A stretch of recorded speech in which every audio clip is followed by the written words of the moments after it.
Yeah, over to you, Antara. We are live now, so over to Mhm. you. Good afternoon, everybody. Welcome to another session of Readers and Writers Club book interactions. I welcome Dr. Pooja Agarwal. She is the writer of the book Wordless. So, welcome, Pooja. Let me Thank you. introduce you. Let me introduce you. Dr. Pooja Agarwal is an assistant professor at CSJM University, Kanpur. She has her PhD degree in English literature from IIT Kanpur. Her works have been widely published in both print and online media, including Sahitya Academy and Muse India. Her anthology of poems, Wordless, was published in 2022. She is also the founder of the creative writing website Confluence of Soul.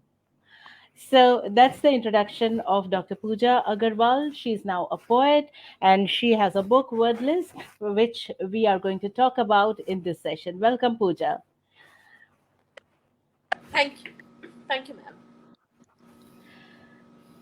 Okay, Pooja, this is the book we are talking about, Wordless.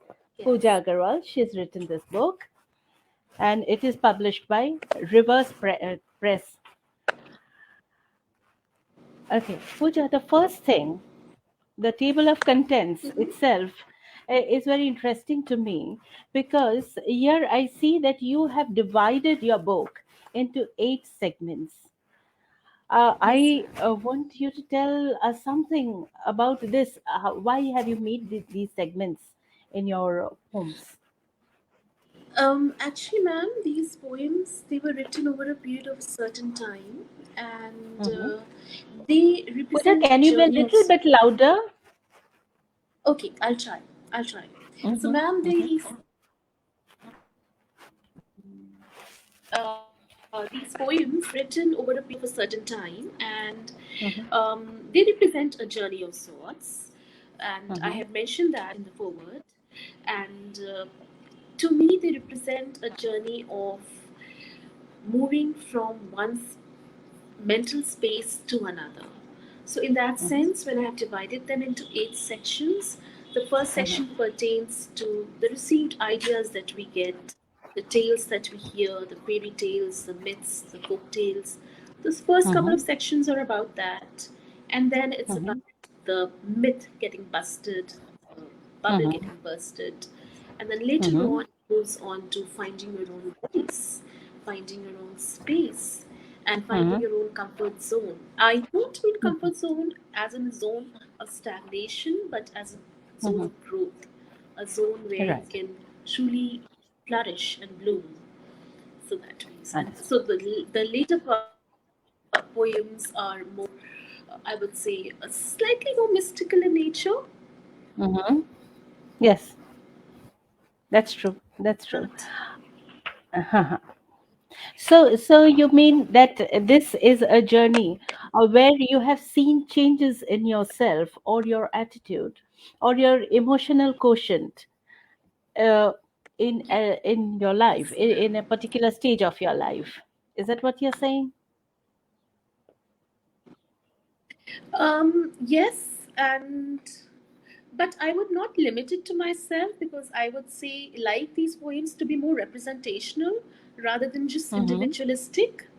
So Okay. in that sense, they represent journey of any individual. And honestly, although some of these poems are feminist in nature, I would not like to use that tag, and I would also say Mm-hmm. that this could be a man's journey as much as a woman's journey. Mm-hmm. Yeah, I mean, and now it is the journey of a human being, probably, from one stage to another, going from one emotional state to another with the developments in his or her life. Is that what you want to say? You have put it very Yeah. beautifully, ma'am. Yes. Okay, wonderful. So I have a few questions which I have written down, and I want to ask you.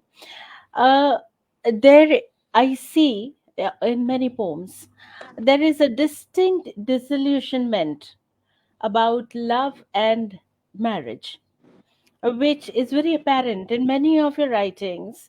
Does it come from your experience, or is it an observation of the society you are making? Ma'am, more so observation of the society Mm-hmm. and not my own lived experience, to be true.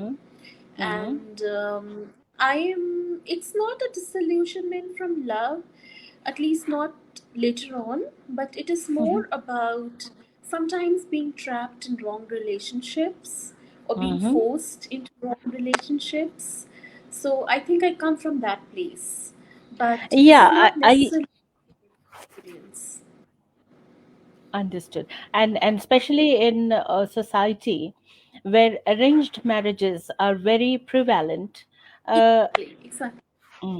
I see a statement, a very distinct statement about that, and about the woman's feeling about being forced, probably a little bit coerced into that kind of a Yes, relationship, where she yes. even tries to find positivity, or tries to find a connect, but ultimately after a lot of trials, she kind of gives in.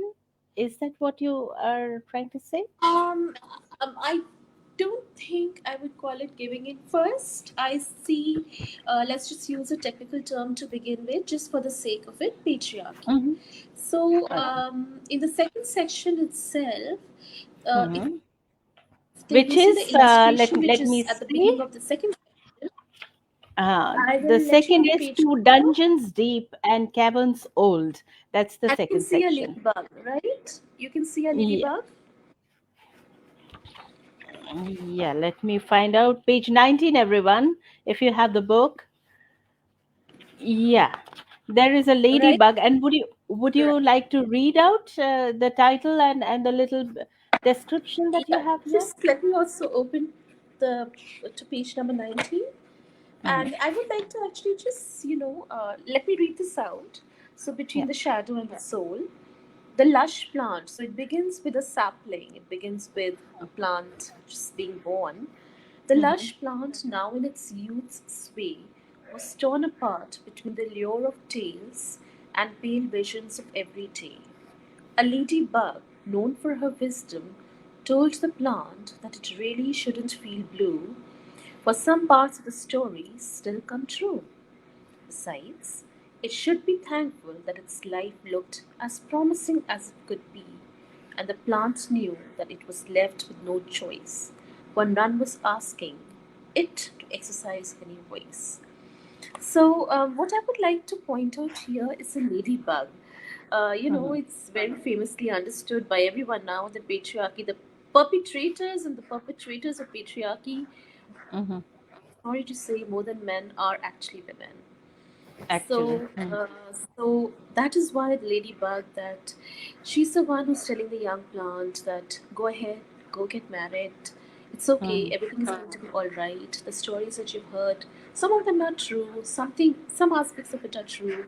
So it's like, Hmm. in many ways, it's like that the generations that precede, they they suffer often in the name of patriarchy, but then there are very few examples of them putting the foot down and saying that I will not pass it on to the next. Hmm. Very inadvertently and unconsciously, it's passed. Right, right. And here, as you say, in the fifth, sixth, seventh, sixth and seventh line, that it really shouldn't feel blue for some parts of the story still come true. So it is left to chance if the story, the fairy tale that the young plant has dreamt of, comes true or not. And in your book, I see a lot of mythology, and mythological characters, and also a lot of fairy tale characters. uh, I mean, the poems are titled so, like Red Riding Hood, Snow White. In this section, uh, Sleeping Beauty, Cinderella, Right. and then comes Hidimba, which is a mythological character for a change. And in the first section, there is Shabri and Urmila, and then again in third one there is Kubja. I think this is the one, Manthara.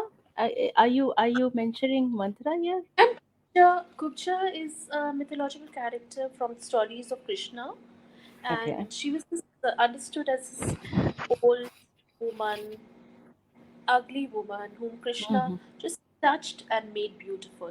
So that's how the traditional story goes.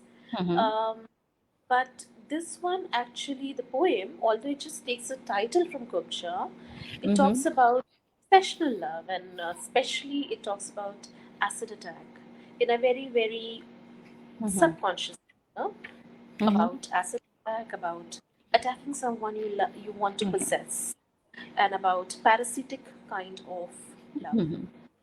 So it I. questions how can Mm-hmm. such touch be beautiful or be liberating when it comes Mm-hmm. with so much emotional burden. Wonderful. Would you like to elucidate about it?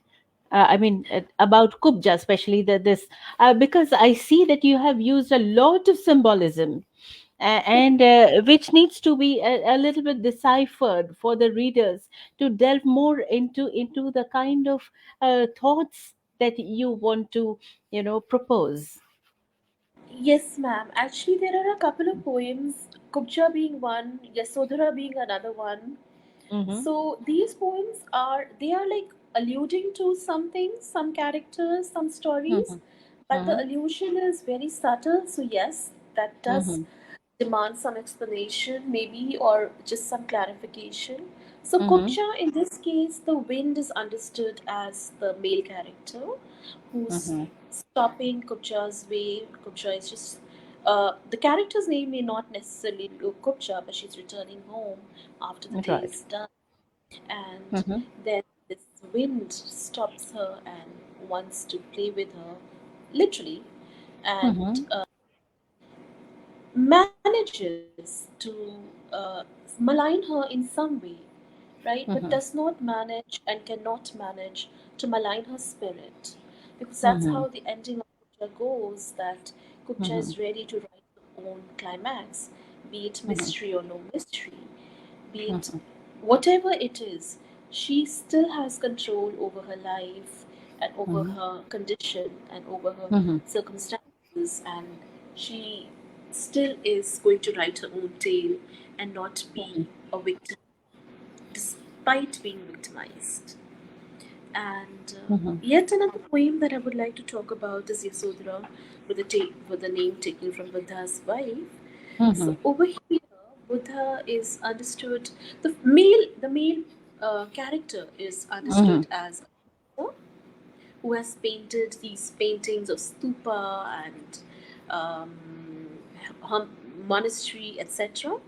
Mm-hmm. And the woman is not allowed to touch those paintings lest she leaves a fingerprint. So Mm-hmm. no image of woman on the male's creation. This, And then so, yeah. uh, Hmm.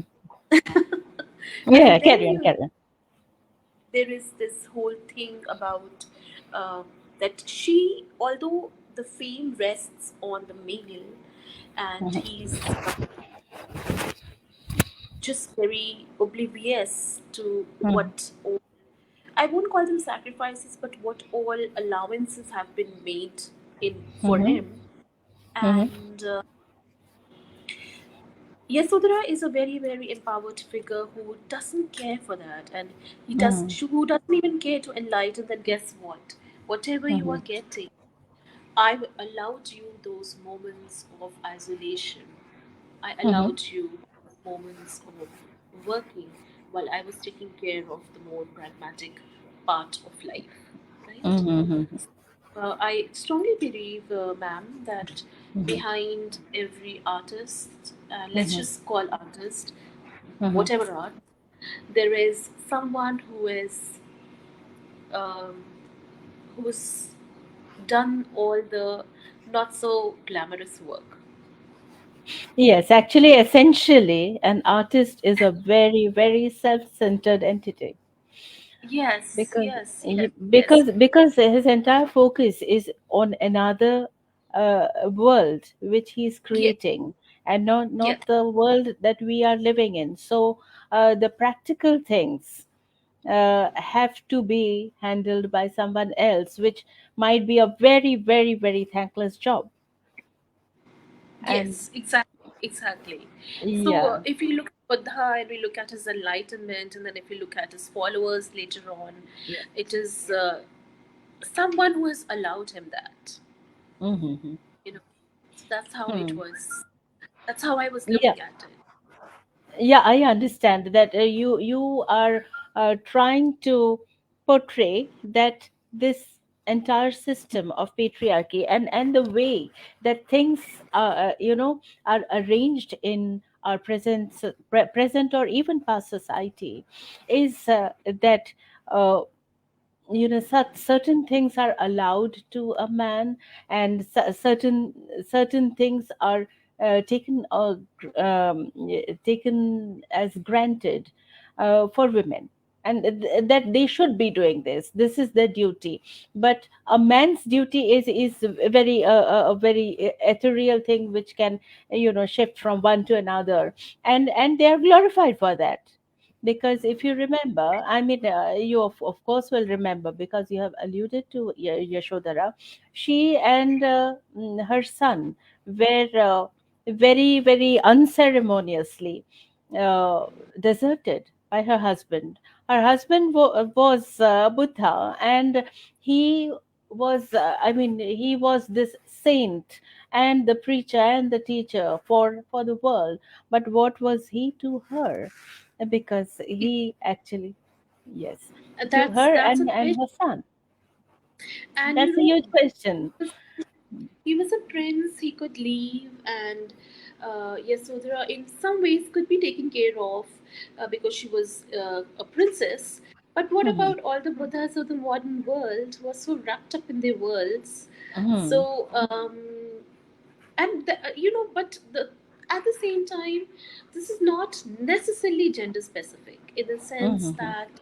Um, for anyone who's engrossed in the art of creation, there is mhm, someone who's taking care of that person.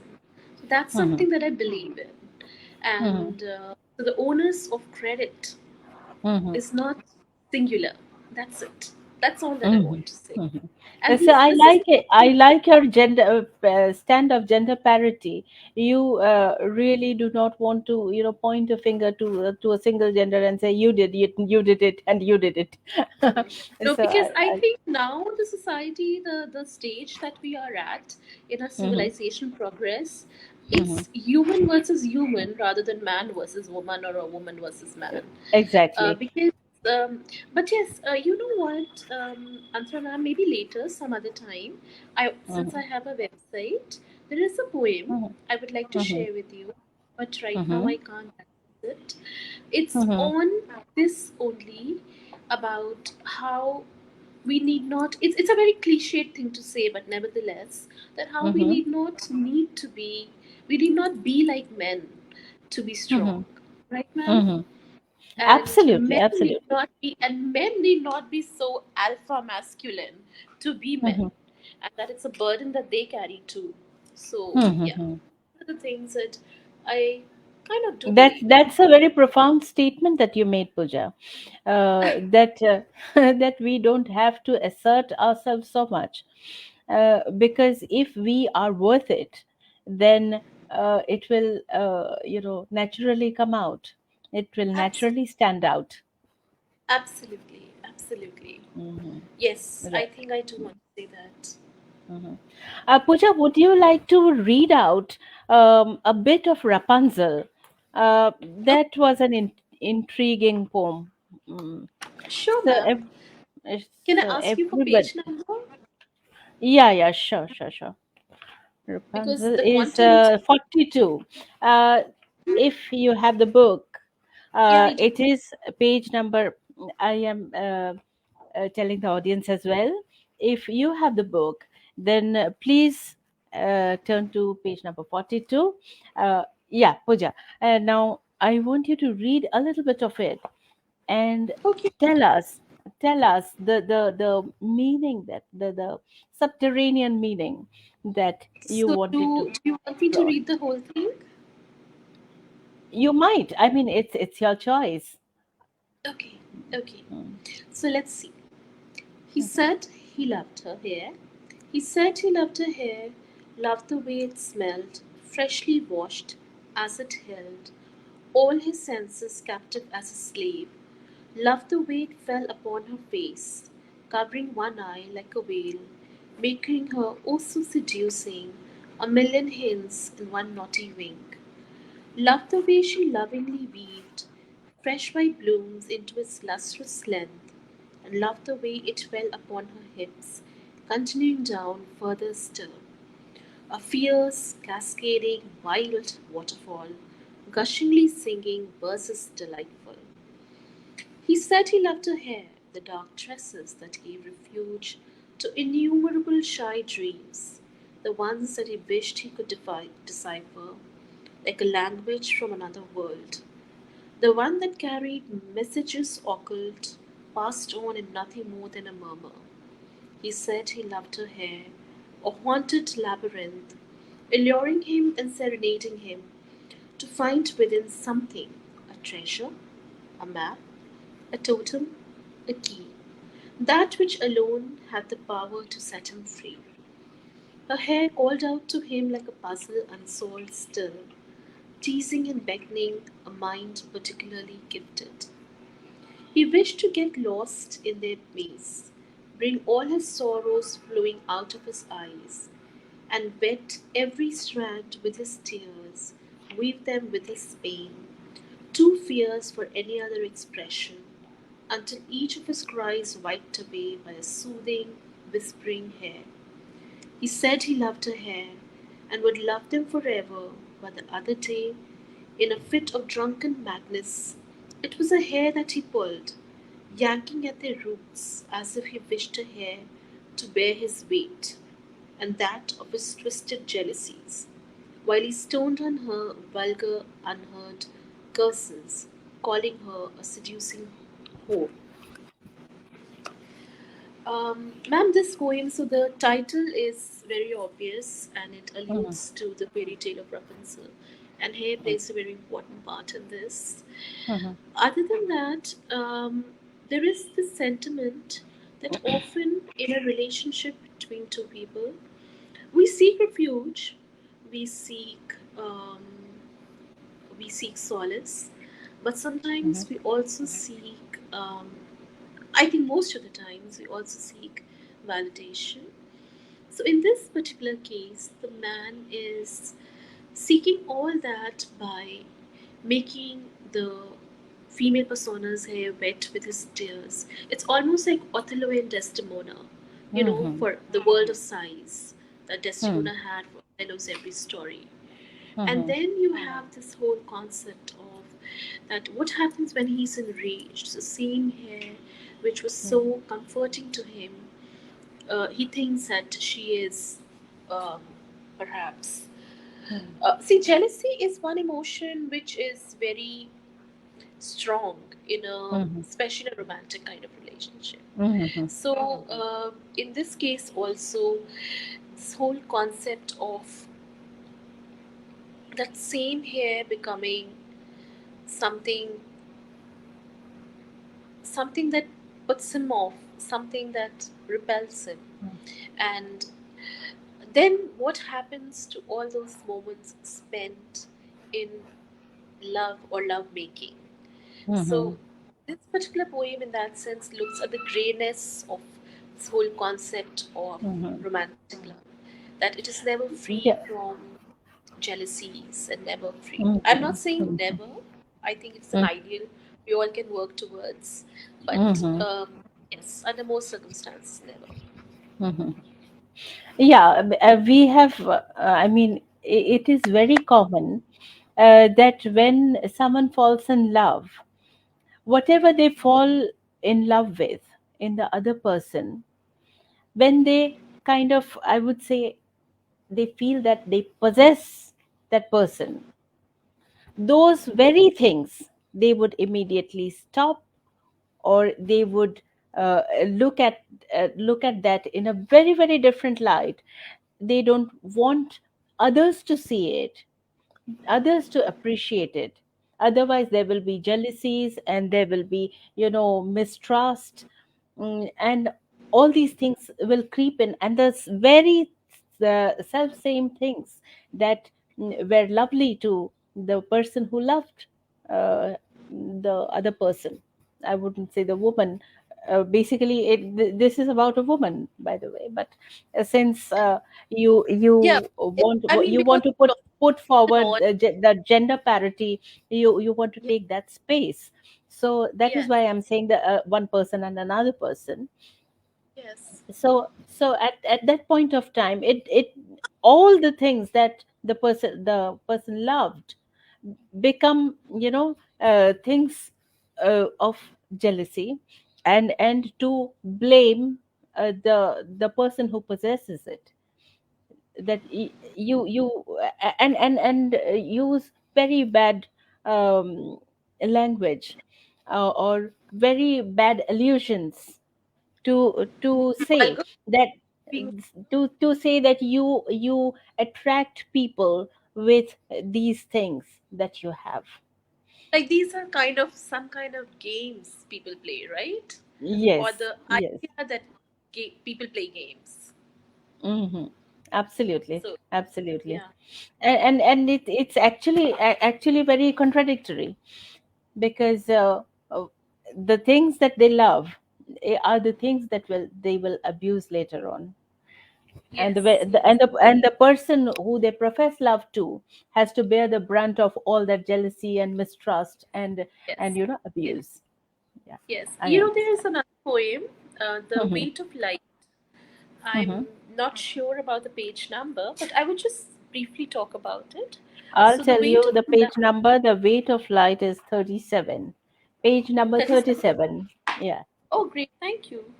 Hmm. So this poem actually talks about um, two people, and once again, but it Hmm. also talks about one person's darkness overwhelming the entire relationship. Hmm. So it talks about, maybe in some ways it talks about mood swings, or Hmm. even depression, how it weighs upon a relationship, and how Hmm. it can influence that. Hmm. You want to talk a little bit more about it? Okay, so do you want me to read it?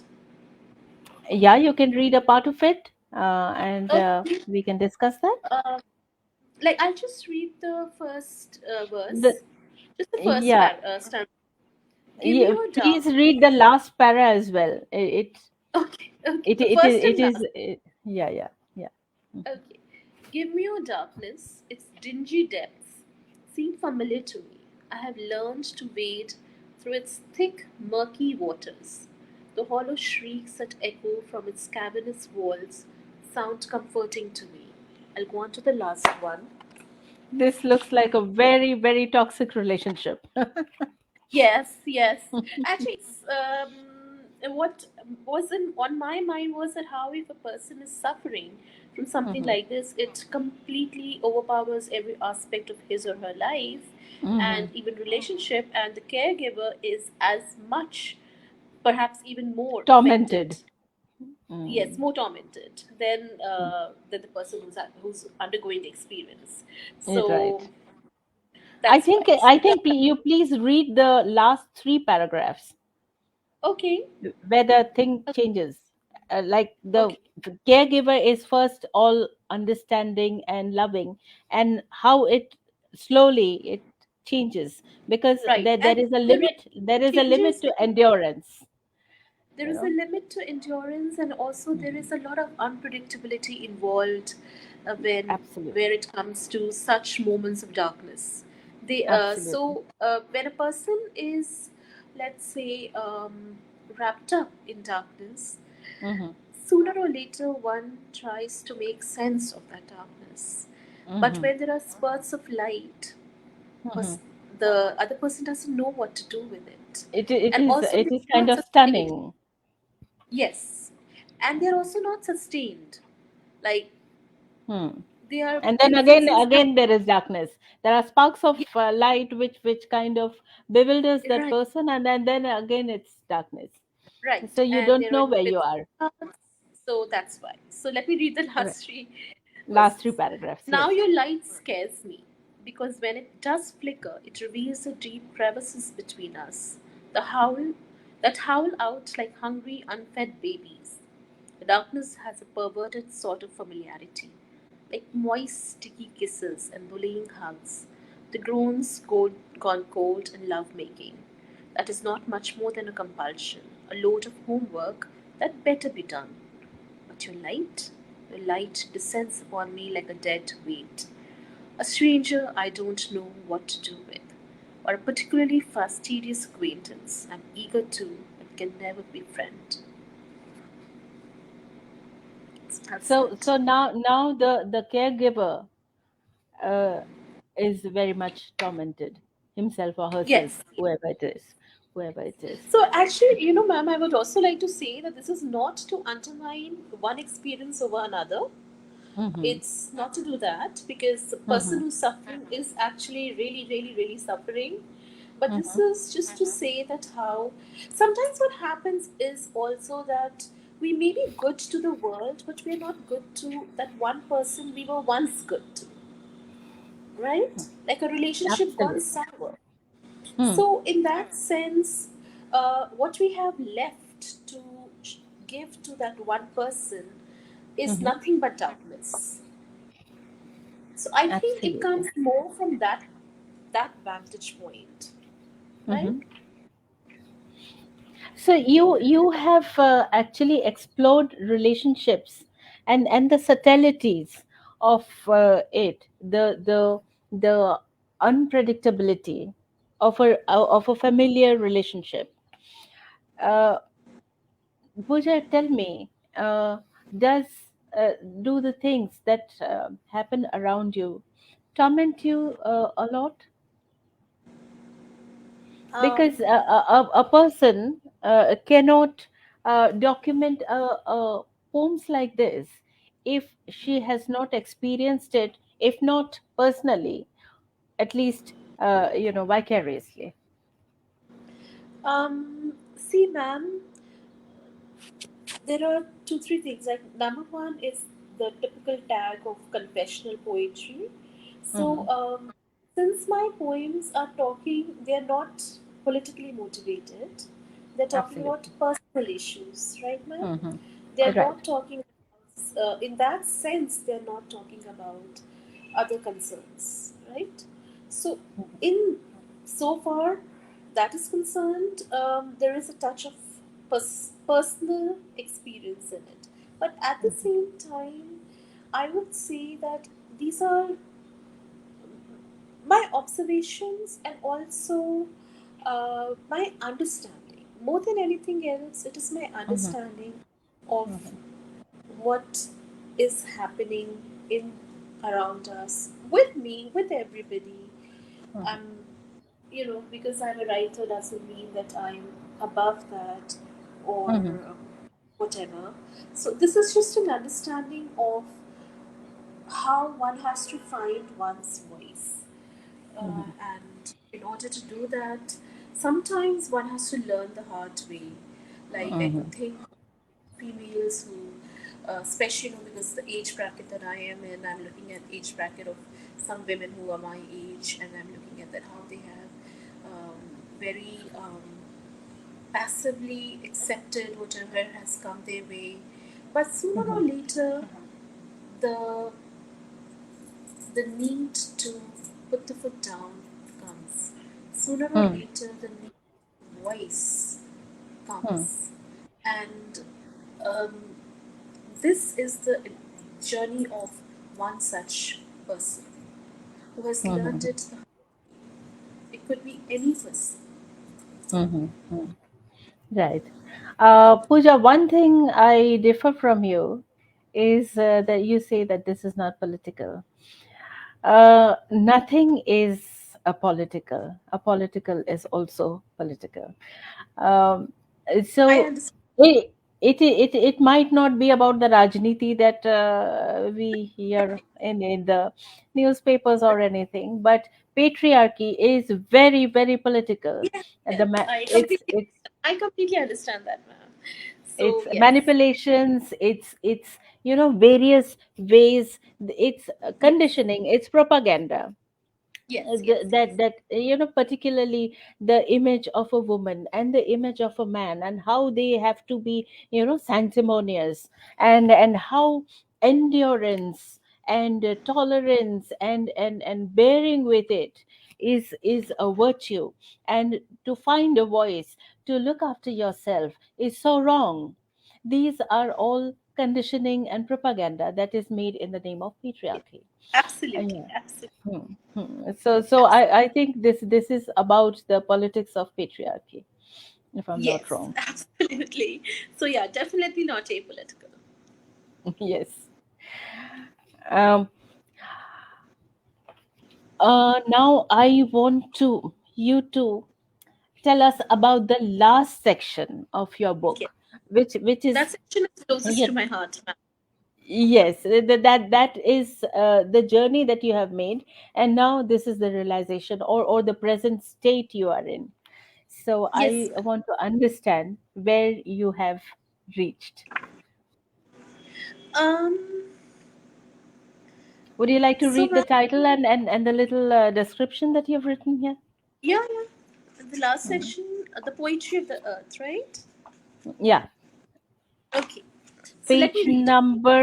page number Ma'am, I have it. one one But seven. Yeah, one 170. yeah, yeah. 117 for the Yes, audience. If you have the book, yes, yeah. yes. Hmm. So, poetry of the earth, the plant burst out into 1,000 blooms, and its leaves were greener than ever. It seemed to draw from within an imperceptible happiness, and one could hear a song emerging from its very roots, just where it touched the earth, a surreptitious song that it is still singing. So, ma'am, before I talk about this, can I Hmm. tell you a little bit about one short story? Sure, sure. So, I have written a short story. The title is Ela, and Ela is the protagonist of the story. That story is on the Hmm. website. It's Hmm. about a girl um, who was molested as a child, Hmm. very young, and she was molested. But what happened after that incident was that every Hmm. time she walked barefoot on earth, she could hear something. She could hear almost like a flute. Uh, we Hmm. may um, we may connect it to Krishna, we may not connect it to Krishna.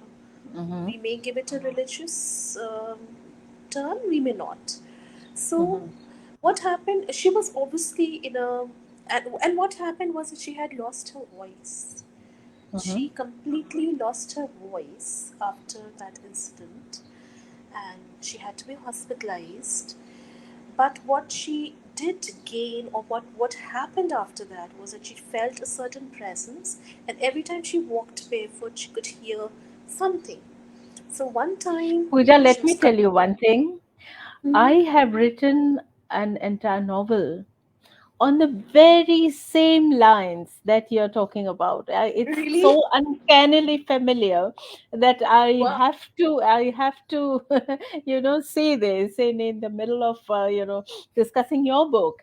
And it's lovely how, thoughts connect. I didn't know you. You didn't know me. Ma'am, what's the But name of your novel? it's still not published. The Okay, manuscript is ready. It's okay, okay. called The Conch Blower, and she found her voice.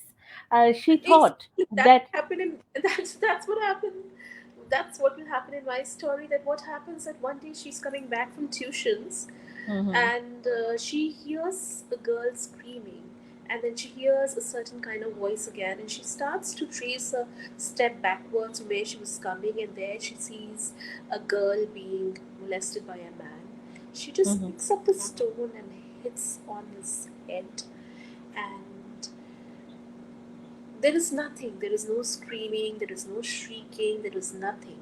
But she knew that she had gained her voice.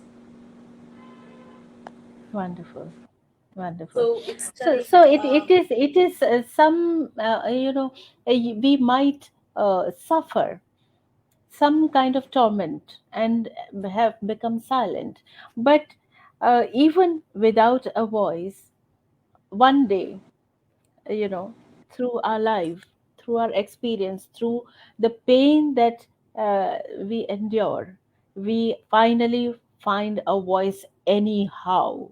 It might be your the voice that comes out of your throat, or it might be just another voice that your actions speak.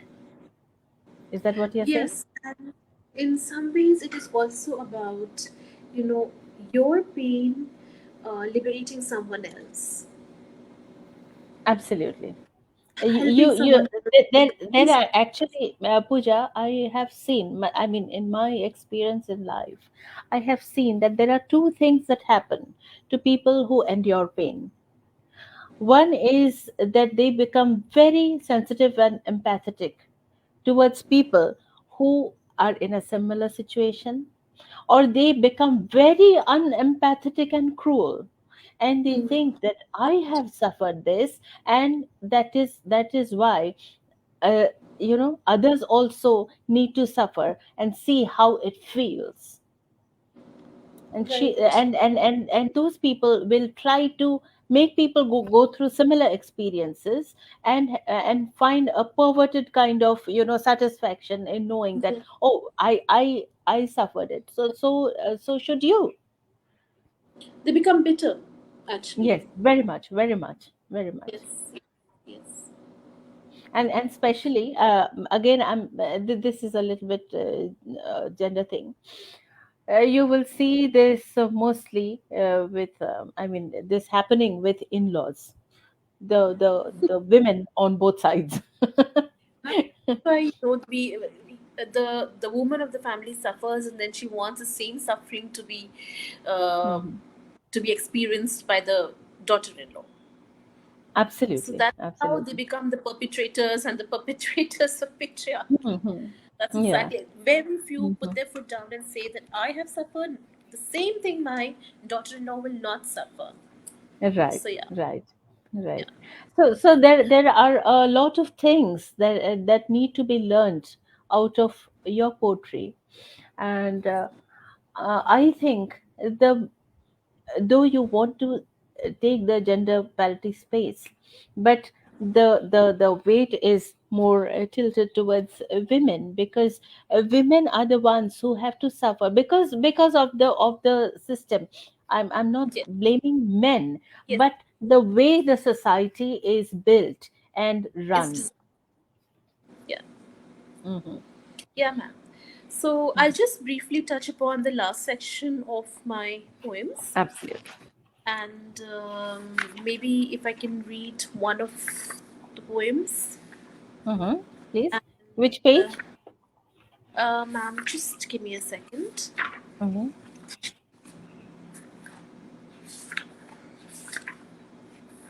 I would like to hear a verse like that. A verse like that. Okay. Hmm. Can you tell me the page number? 121 for the 120. audience. The In the book, 121, page number 121. Yeah. Okay. A verse like that. So now it's about a person Hmm. who, let's just say, has regained voice, right? Something Yes. like Paradise Lost and then Hmm. Paradise Regained. Yes. But that does not mean anything hunky dory. It just means Mhm. that that person is more complete now. That's it. More More at whole. peace with himself or herself. Yes, yes, Hmm. yes. Hmm. A verse Yeah. like that. I want to write a verse that I'm true to, a verse that I have the strength to live, foot by foot, meter by meter, wear its form like a grand ensemble, its every word my ornament. The deepest forest green emeralds, the beckoning blue sapphires of oceans, the pearls that are like frozen dewdrops, and each sign of punctuation would be the makeup that I wear, the blood red lips and the subtle blush, the shade of sky, a few moments pass, the sun's first arrival. Yes, I want to wear a verse, wear its meanings like my dreams and desires, and even that which is left unsaid, as my fantasies that better remain unspoken, unrevealed, where the surreptitious slippages that drip from in between the syllables are the bygones, even the ones most repulsive, the black sheep who went away to never return. The verse shall also sing a song, shyly as the tantalizing moonflowers, a song that would be the mystical fragrance of my body, a little woody, a little fruity, but haunting still. And each time the verse shall be read, I would be loved or hated, or simply be misunderstood, tossed around sometimes from one to another, like the Chinese whisper, and more often just shunned, a convict detained between the lines of a hardcover.